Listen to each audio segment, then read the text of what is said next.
Welcome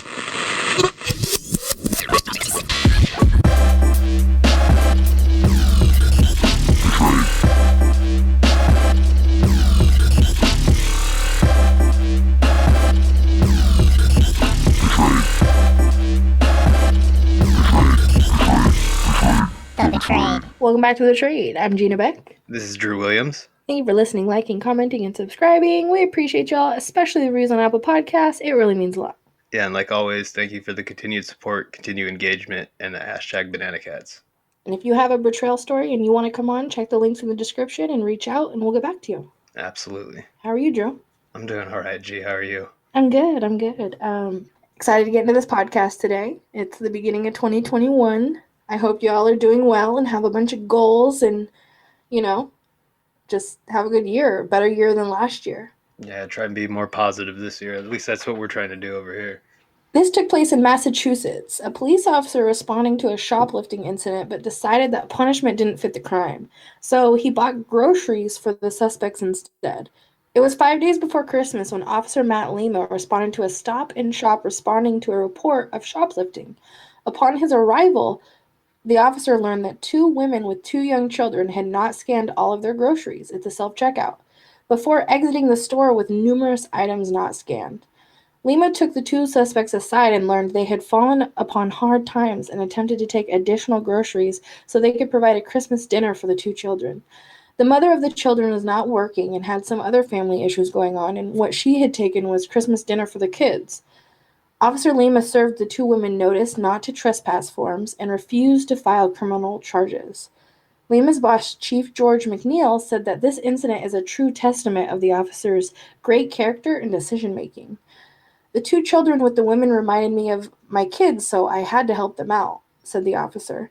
Officer Lima then purchased gift cards in the amount of $250 with his own money so the women could be able to purchase groceries for their Christmas dinner at another Stop and Shop location.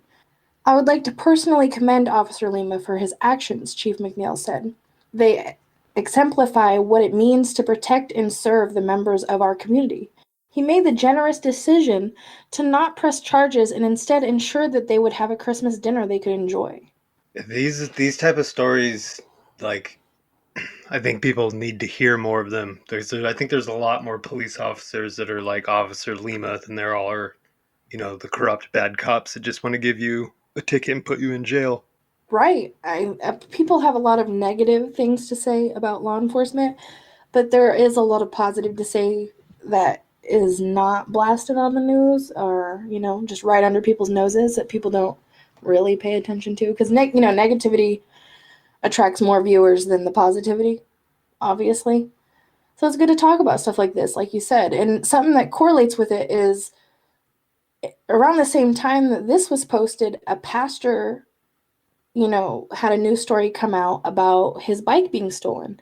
And the response was to start a free bicycle repair service for people in need instead of being angry or demanding that this person has criminal charges or pay him back. He decided to work with the situation in a way to help others. So he started fixing people's bikes and getting their bikes fixed and giving away bikes and all this other stuff. So it's really cool when people use their mindset in a positive way instead of a negative way and help the people around them rather than and you hope it almost has like that domino effect because like take that pastor with the bikes because I think it's like something like 500 bikes or something like that were like put into his inventory right when he asked for help to do this.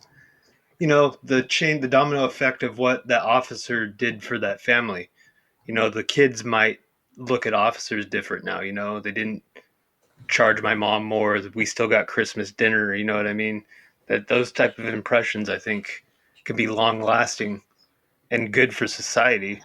Right, exactly what you just said. Now, within that home, I guarantee you the mom, the dad, the aunt, the uncle, whoever will not be bad-mouthing, law enforcement, in which that gets passed down to children, in which if they have a run-in with the law, they might just remember how their parents talked about them and then, they react in that way. They don't react in a respectful way. But now that could totally change a bunch of mindsets all around their community. This kind of leads me to another, I don't know how you would say it's completely related, but it's just more humanizing side of society that we need to hear right now. This was released January 1st on the Washington Post. High school student needed help with tuition, so an unlikely group stepped in: prison inmates. Shortly before Cy Newsom Green's sophomore year in high school, a family health crisis ate up the money that would have paid his tuition at a private Catholic school he'd been attending for a year. His father needed a heart transplant, his mother lost vision when a softball hit her eye, and both parents lost their jobs. Cy was thriving and happy at an all-boys Palma school in Salinas, California, and the school could provide some scholarship help, but not enough to cover the $12,900 annual tuition. That's when an unlikely group of people stepped up with the remainder of the tuition: the inmates at nearby correctional training facility, also known as Soledad State Prison. The inmates pulled the money they earned bit by bit from doing prison jobs such as cleaning and clerking. They raised a total of $32,000 over about 3 years, which is remarkable considering the feat that prisoners earn a base wage of 8 cents an hour for the many daily jobs they do, such as mopping floors. I broke down and started crying because I knew where the money was coming from, said Cy's father, Frank Green, about the donation. Green, 49, had recently lost his job with the limo company. The inmates started gathering their money in fall of 2016, and they collected enough to cover of Cy's high school tuition starting with his sophomore year in 2017. They raised $24,000 from their own pockets and also received an additional $8,000 in donations from outside the prison. The project was first reported in CNN back then. Cy, who is now 19 and graduated from Palma School in 2020, attends the Academy of Art University in San Francisco, where he plays on a basketball team. Definitely a surprise and a huge honor, he said of the inmates' donations to him. That's not something that happens every day. The idea for scholarship was hatched in a prison school book group called Exercises for Empathy, a Palma school program now in the 17th year. Before the lockdown, juniors and seniors and teachers and some community members would take regular trips to the prison to read and discuss books with inmates working on self-improvement. The program was started by Jim Micheletti, English and theology teacher and director of campus ministry at Palma, who said both the students and inmates found that book discussions deeply meaningful. The boys and inmates would often become close in sharing ideas and feelings, he said, but never did he imagine the inmates would come together to support a student in this way. "Oh gosh, I was in disbelief. I couldn't believe it," Micheletti said. "I thought, wow, I'm living in a dream here with this." Former inmate Jason Bryant, one of the leaders of the scholarship fundraising, said that the approximately 2,000 inmates from his unit and about 1 in 3 agreed to donate twice a year. So some donated as small as $1. It went up as much as $100, with the most donations being in the amounts of like 5 to 10. I think that inherently most people, even those of us who have made the worst decision in our lives, want to be part of something good, said Bryant, 41, who earned a bachelor's and 2 master's degrees remotely while in prison. The idea when we started was just so good when we can help some young man get a head start that a lot of us didn't have. Brian likes to tell the story of a day in fall of 2016 they came up with the scholarship idea at Soledad Prison, where he served 20 years for armed robbery. Students and inmates were in a book group discussing the book they had read about different kinds of prisons. A prisoner of war camp described in Ernst Gordon's Miracle on the River Kwai. Something clicked. Inside that POW camp, there were attitudes, behaviors that were very similar to what you typically see in prison today, with gangs and scarcity mindset. A small group of men made a different decision, and they decided to look out for each other. In the book, the characters use the term mucking for having each other's back. Fellow inmate Ted Gray, who was Bryant's co-defendant in the fatal robbery in '99, leaned over to Bryant and said to him, "Jay, we need to muck for a young man to attend Palma School." They came up with the scholarship idea and soon asked Michael and Eddie to recommend a student in need. He told them about Cy, who seemed to be the perfect fit. It was quickly decided, and 5 inmates who called themselves the Phoenix Alliance, including Bryant and Gray, went from cell to cell encouraging fellow prisoners, most of whom who earned less than $20 a month at their jobs, to donate what they could twice a year. Bryant and his fellow team leaders told Cy's story to the inmates and asked for donations. Over 3 years, with some outside help, they've raised the tuition. They sent the money to the school a few times a year to keep up with the tuition bills. In prison, inmates spend their money on on-site general store where they can buy snacks, hygiene items like toothpaste and deodorant. The state provides only soap, clothing, toilet paper, and meals. While most prison jobs pay pennies on the hour, a few prison jobs, such as making furniture, pay $1 an hour. That's really crazy and sad that they get paid that low.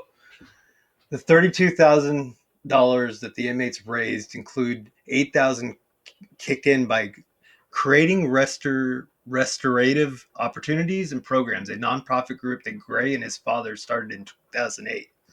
All 5 Phoenix Alliance members are out of prison, and 4 of them, including Bryant, the director of restorative programs, now work at a nonprofit organization which is based in Folsom, California.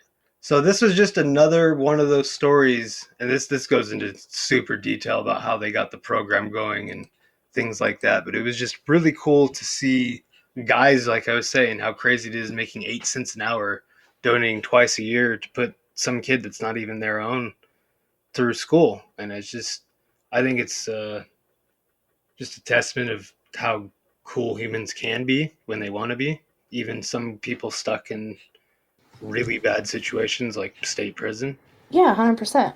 It's an interesting perspective on things for sure, and I think everybody has their own opinion, but I totally agree.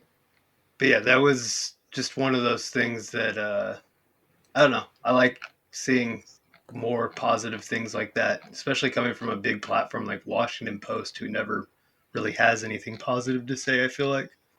Yeah, exactly. I think that it's a good change, right? A good change in the media. At least for now, hopefully. So, 100%. Let's end it on that note. Thank you for listening, liking, commenting, and subscribing. We appreciate y'all. We really love y'all. You guys are amazing. Banana cats. much love. Peace.